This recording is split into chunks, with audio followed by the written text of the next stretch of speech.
I finally got a chance to see Nosferatu yesterday, and I know pretty much everyone has their review out already, but I've really been looking forward to this movie, so I'm going to talk about it anyway. Nosferatu is of course a remake of the 1922 classic and tells the story of real estate agent Thomas Hutter, who is summoned by a mysterious count who is a potential client. Strange things begin to happen during Thomas's trip, while his wife back home is plagued by terrible visions of things yet to come. So I'm sure you've all heard that the movie is very good, and to keep it simple, yeah, the movie, it's very good. Robert Eggers, deadass, cannot miss. Like, this guy he doesn't miss. So if you were just looking for a recommendation, yeah, I'd say definitely go check it out. And of course, I am going to get more into it because I have a lot more to say, and that includes a pretty big negative. The original Nosferatu is the first silent film that I ever came across, and I feel like that's the case with most people, but for me, it wasn't because I was actually watching it. It was because me and my brother stumbled upon it on Netflix one day, and we decided to try to dub over it since it was silent, and we were trying to be funny. We weren't. And I had, of course, also seen the episode of SpongeBob, and I didn't know who it was at the time, but then I realized sometime later after rewatching it. Eventually, I did sit down and actually watch Nosferatu, and I was able to appreciate it, and I don't think everything should be remade. I think most things, should probably never be remade.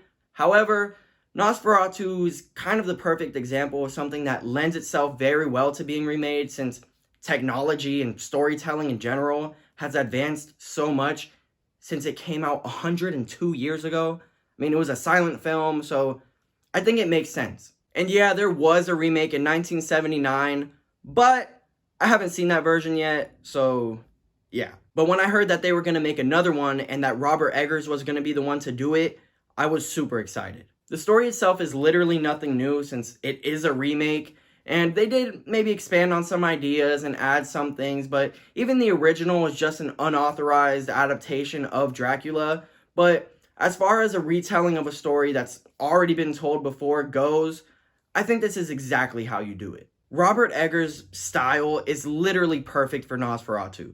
The cinematography is great, and I love the way the movie is shot and a lot of the choices that are made. From the transitions to how he frames a shot, just great. But it isn't just the style, it's everything. This man knows how to tell a very good story and give you something beautiful to look at. His track record is insane.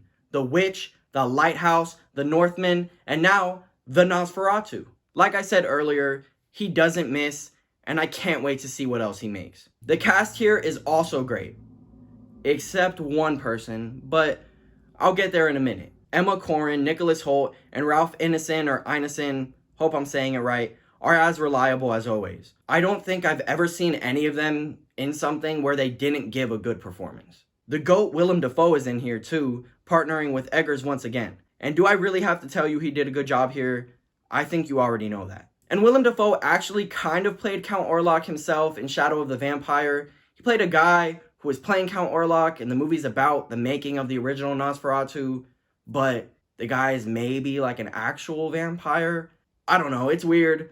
Pretty decent movie though, so go check it out. And also, really quick, for the studio that owns the rights, can we get a Blu-ray release, please? Because I can't even track down a DVD. Maybe I'm not trying hard enough, but either way, I want at least a Blu-ray release, so can we get on that? Anyway, here, Bill Skarsgård plays Count Orlok, and honestly, if I didn't know that going in, I would have never been able to guess in a million years, and that's a compliment. I knew he could transform for a role, but this was some next level stuff, and of course, the makeup only added to that. For Lily Rose Depp, this is probably her biggest role in her career so far, and this is definitely going to be her breakout role and lead to more opportunities in the future, as it should, because she's great here. So for the one bad cast member, and really my only negative with the film, I hate to say it because I really like this actor, I'm sure you could guess, Aaron Taylor Johnson. What were you doing here? His acting was mostly way over the top, and sometimes it felt like it belonged in a Monty Python sketch or something. His reactions were always something along the lines of, "Oh, good God, man!" Or when he sees his friend that he hasn't seen, "Oh, it's been years, old chap." Oh, goofy. Bro, that's not it. And he just was in Craven. I feel bad because I really like this guy, but it's Craven, you weren't really good, and then here, in a great movie, you're, oh, what? but you think it's working, bro, it's not. We just want to see you do good. Everyone likes you, bro. Like, come on, please. So yeah, besides that, this is just a great movie, but it is a Robert Eggers movie, so it can be a bit weird sometimes, which I'm fine with. And I could also see it maybe being a bit long for some viewers, but I was engaged and really into it from beginning to end. And as far as gothic horror goes, I mean, it's pretty close to perfect. So I'm going to give it a 9.3 out of 10. So do you plan on seeing Nosferatu? Let me know what your thoughts are. I hope you'll stick around and subscribe. I talk about things like video games, movies, obviously, TV, or sometimes I'll just post random shorts of me doing dumb shit. But in the meantime, check out some of my other videos. I'll see you in the next one. Thank you.